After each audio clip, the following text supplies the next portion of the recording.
ঢাকা সহ দক্ষিণাঞ্চলে এখনও অতি ভারী বর্ষণ সংখ্যা রয়েছে, এটা 24 ঘন্টায়। এই বৃষ্টিটা আপনার আজকেও থাকবে, আজকেও থেমে থেমে বৃষ্টি হচ্ছে। যে লঘুচাপটা রয়েছে এটা আরও পশ্চিম দিকে সরে যাচ্ছে, হয়তো আগামীকাল এটা ঝাড়খণ্ড তার আশেপাশে এলাকায় চলে যাবে। গত কয়েকদিন থেকে একটা লঘুচাপ ছিল, এটা আমরা বলি গাঙ্গেয় ওয়েস্ট বেঙ্গল, তার পার্শ্ববর্তী এলাকা বিশেষ করে খুলনা, বরিশাল এইসব জায়গায় অবস্থান করছিল এবং এর প্রভাবে বেসিক্যালি বৃষ্টি হচ্ছে। এবং আমরা যদি বৃষ্টির পরিমাণ দেখি, গত 24 ঘন্টায় সর্বোচ্চ বৃষ্টি হচ্ছে ফেনীতে, এটা 399 মিলিমিটার গতকাল সকাল থেকে আজ সকাল পর্যন্ত। এটা একটা রেকর্ডেড রেইনফল, কারণ এটা দ্বিতীয় হাইস্ট রেইনফল। এর আগে 2005 সালে 420 মিলিমিটার বৃষ্টি হয়েছিল জুলাই মাসে, এবং গত বছর বৃষ্টি হয়েছিল, যার রেকর্ড আমাদের কাছে এই মুহূর্তে নেই, কারণ ওই সময় বন্যার কারণে আমাদের স্টেশন ডুবে গেছিলো।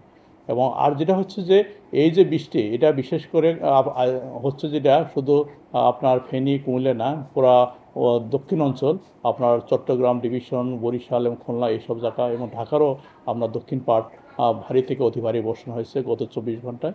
এই বৃষ্টিটা আপনার আজকেও থাকবে, আজকেও থেমে থেমে বৃষ্টি হচ্ছে।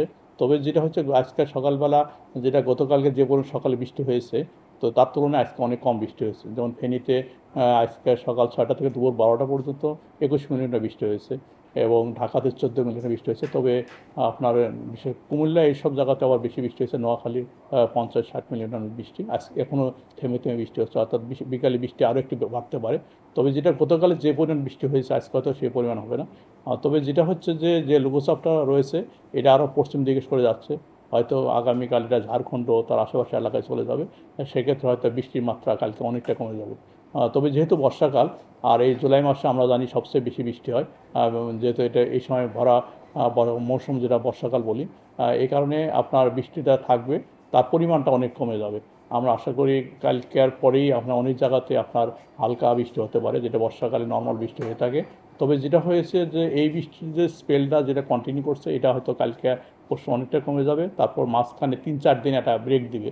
সেক্ষেত্রে আমরা বলবো হচ্ছে এখন যেটা অ্যাক্টিভ মনসুন আছে সেই সময় হচ্ছে ব্রেক মনসুন হয়ে যাবে, অর্থাৎ মৌসুমী বায়ু কম সক্রিয় থাকবে। সেক্ষেত্রে আপনার হালকা পাতলা বৃষ্টি হতে পারে। তবে আবার নতুন করে 12-13 তারিখে মৌসুমী বায়ু আবার সক্রিয় হবে, সেই সময় দেশের অনেক জায়গায় আপনার বৃষ্টি নতুন করে শুরু হবে। এখন যে ব্যাপক হারে যেভাবে বৃষ্টি হয়েছে গত 24 ঘন্টা, এবং আজকেও হয়তো অনেকটা ভারী বর্ষণ হবে। তবে যেটা হবে যে যেহেতু মাঝখানে 2-3 দিন ব্রেক হবে, এই ব্রেক হওয়ার পরে যে বৃষ্টিটা শুরু হবে সেটা হচ্ছে লাইট টু মডারেট। এই সময় লাইট টু মডারেট বৃষ্টি হলে কোনো সমস্যা নেই। সমস্যা যে সময় আপনাকে অতি ভারী বর্ষণ যখন হবে সেক্ষেত্রে। তবে যেটা হয় নর্মালি যখন একটা বৃষ্টি শুরু হয়, আপাতত 2-3 দিন সেটা থাকে লাইট টু মডারেটের ভিতরে, 2-1 জায়গায় বিক্ষিপ্ত অতি ভারী বর্ষণ হয়। এখন ওটা যদি কন্টিনিউ 3-4 দিন ওই রকম অতি ভারী বর্ষণ হয়, সেক্ষেত্রে সমস্যা হয়। ওয়ালটন এখন দেশের সীমানা পেরিয়ে পৌঁছে গিয়েছে 50টিরও বেশি দেশে। ওয়ালটন, ঘরে ঘরে বিশ্বজুড়ে। না, এটা তো বললাম, এটা তো আমরা আজকে সকালে বলেছি যে ঢাকা সহ দক্ষিণাঞ্চলে এখনও অতি ভারী বর্ষণ সংখ্যা রয়েছে, এটা 24 ঘন্টায়। তারপরে যেটা হবে যে অতি ভারী বর্ষণ অনেকটাই কমে যাবে, বৃষ্টি হবে, কমে যাবে। সেক্ষেত্রে হয়তো আপনার আগামীকাল 10, 11, 12, 13 তারিখ মোটামুটি এই সময় বৃষ্টি অনেকটা কম থাকবে। তারপর আবার মৌসুমী সক্রিয় হবে, সেই সময় হয়তো আপনার প্রথমে হালকা থেকে মাঝারি, তারপর গ্র্যাজুয়ালি বৃষ্টির মাত্রা বাড়বে।